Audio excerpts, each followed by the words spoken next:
الصفقات الثقيلة والانتقالات النوعية لم تسجل حضورها في الميركاتو الشتوي مع انقضاء شطره الأكبر. خلال 19 يوما لم تحسم أندية الرابطة الأولى 16 سوى ما يقارب عددها في انتقالات ميزها غياب الأسماء الوازنة. البطل الشتوي شباب قسنطينة لا يبدو أنه سيغير كثيرا بعد المشوار الكبير الذي قدمته التشكيلة. المدرب عبد القادر عمراني استعمل طيلة الفترة السابقة بطاقة انتداب وحيدة شغلها المدافع الدولي السابق مختار بالخيثر العائد من تونس عندما أمضى لمدة عام ونصف. المهاجمان محمد سويبع من مولودية وهران وأسامة تبي من سريع غليزان اختارهما الطاقم الفني لمولودية الجزائر كبديل للمسرحين عواج وديارة في سياق ورشة كازوني وصيفي لإصلاح المنظومة الهجومية العقيمة للعميد.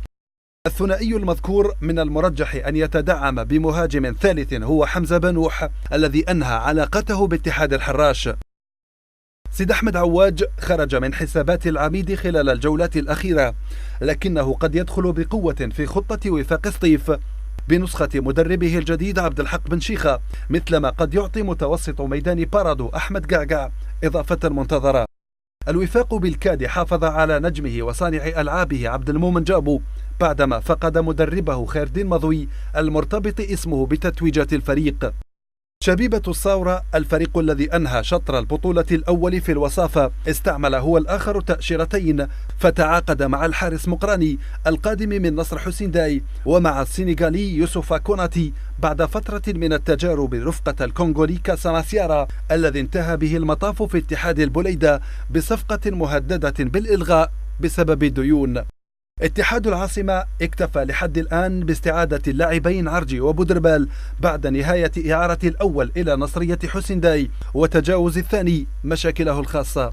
الاتحاد أعار في المقابل لاعب جناحه زيري حمار إلى شبيبة القبائل حتى نهاية الموسم، وهو اللاعب الثاني الذي تنتدبه إدارة الكناري في فترة الانتقالات لحد الآن بعد إلياس بن يوسف من أتلتيك بارادو.